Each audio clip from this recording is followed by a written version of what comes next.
It's finally draft season. You got to be prepared, especially at the running back position.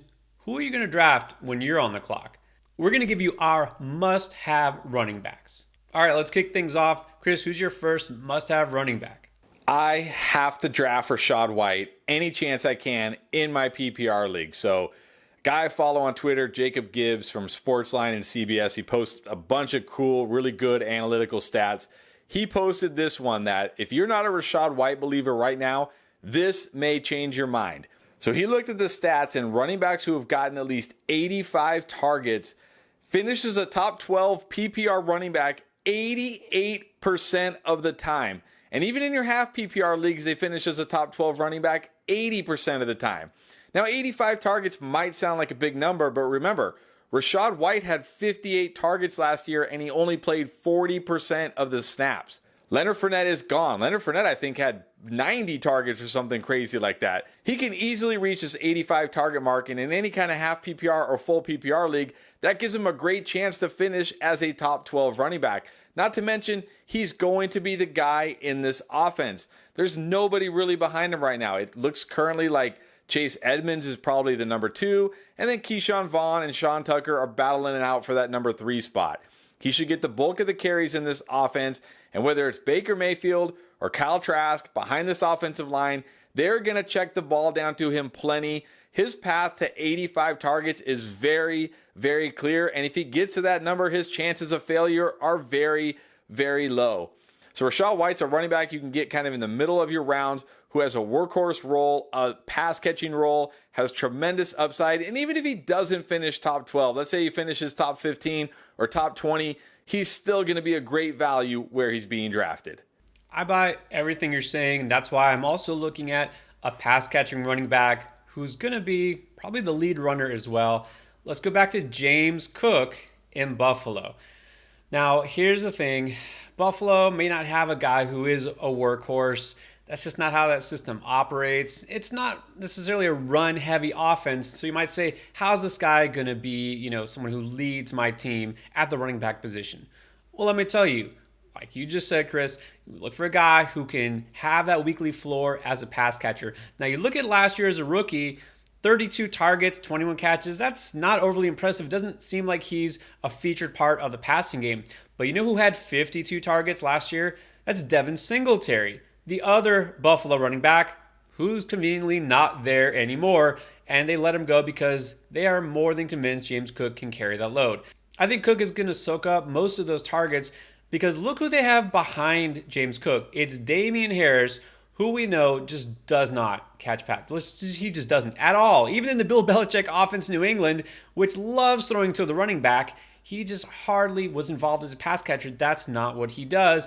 And he's not even healthy, which is another thing about Damian Harris. He's a great, talented runner, but he's also somebody who gets hurt a lot. And that's exactly what we've seen throughout training camp. And then the other backup there is Latavius Murray, who, look, give him credit for his age at running back, which is practically, ancient these days for a running back. He's still a decent runner and he can catch the ball, but I don't think that he's going to be a guy who is going to be, targeted specifically on third downs and passing downs when James Cook is there. So Cook is going to have definitely a pathway to get 75 plus targets, if not more. And he was really efficient as a runner last year when given the chance. All we need is to see him touch the ball more, and it's going to happen. So James Cook is a guy who's available as a late RB2, and I'm going to grab him as my RB2 more often than not. If I'm using anchor RB or hero RB, whatever you want to call it, and I'm waiting on my second running back, which I'm doing quite a bit, that's the guy I want. All right, who else do you want on your squad?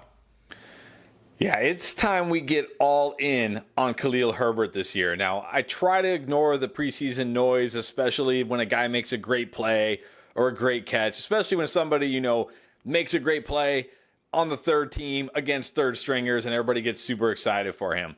What I really like to see in the preseason is how players are used in relation to the other starters. And you got to like what you've seen from Khalil Herbert, because even though we've kind of been thinking this whole offseason, this is going to be a three-headed backfield, it looks like it isn't. It looks like it's a one-headed backfield, and it's Khalil Herbert. Because in the first preseason game, Justin Fields and all the starters played 7 snaps. Khalil Herbert was the only running back that saw the field with the starters.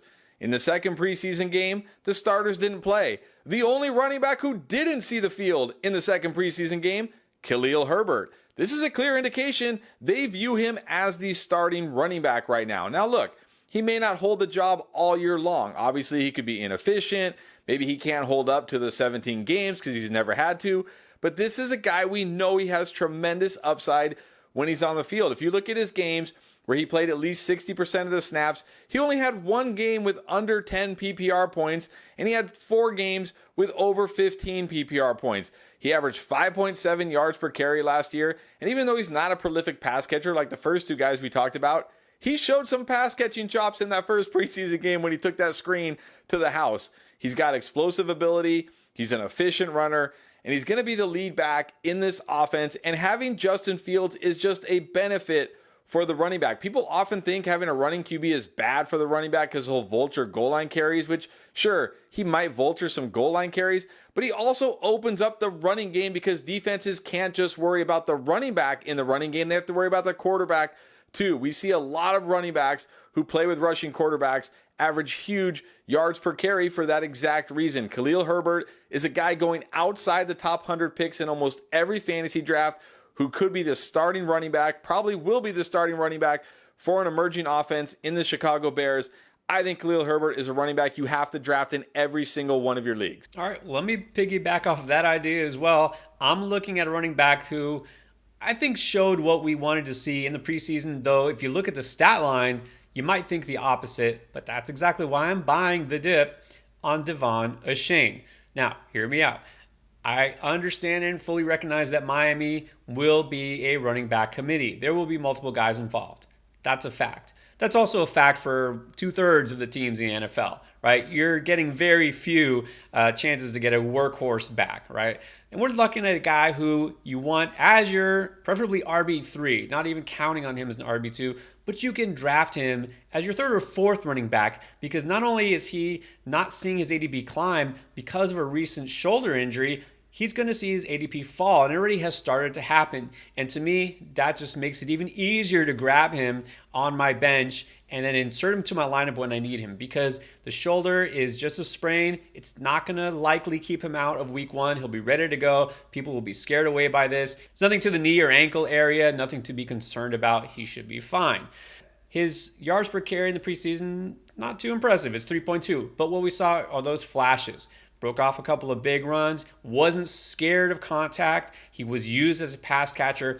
And I'm encouraged by the fact that the Dolphins actually had a really effective running game throughout the preseason. We saw guys like Savon Ahmed and Chris Brooks pile up yardage. This team will not just be Ty Hill and Jalen Waddle. They will run the ball. That's part of the McDaniel offense. And Achane, even though he will split some carries with guys like Mostert and Wilson, he's going to be most likely the lead back. So I'm looking at a guy who has a chance for 800, 900 plus yards, a handful of touchdowns, will be involved as a pass catcher. You can get him as your 3rd or 4th running back. And of course, if Raheem Mostert gets injured, I know it's hard to imagine that scenario. It might be a little bit of a stretch. Jeff Wilson, same thing. If that happens, you're looking at a guy who might even approach something close to workhorse status. Before we share the rest of our must-have running backs, here's a quick word. FlockFantasy.com/endgame is the ultimate cheat code for your fantasy football season. Put your fantasy football skills to the test by playing redraft against myself and Pierre.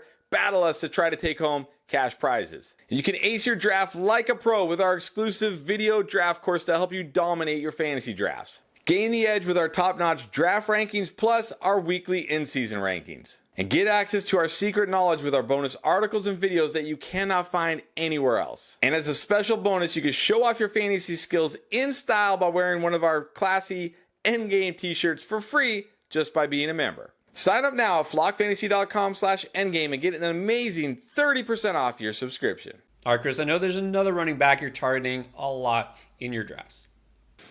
Yeah, I think Zach Charbonnet is a must draft in your fantasy drafts. Another guy going outside the top 100 picks in almost every fantasy site. And he's got tremendous upside. He's got the size to be a 3-down workhorse back. He averaged 7 yards per carry in college. Also had a 92nd percentile college target share. He can catch passes, average 8.7 yards per reception.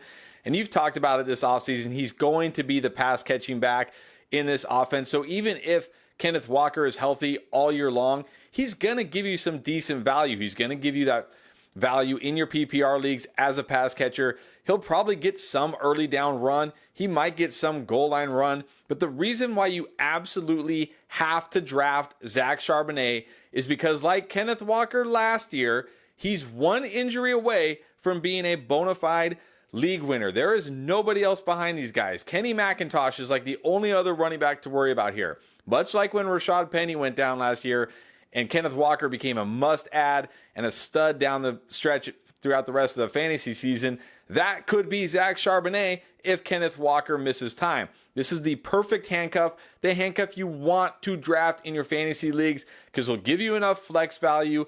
You know, if you need him in a pinch, whether it's bye weeks or injuries, and you have to throw him in your lineup, you know you'll get something from him that week. But he has RB1 upside if Kenneth Walker goes down. I can't believe Zach Charbonnet, one of the best rookie running backs in this class, is going outside the top 100 picks in almost every fantasy site. Don't leave your draft without him. That's a pretty good endorsement, and hey, also a great value.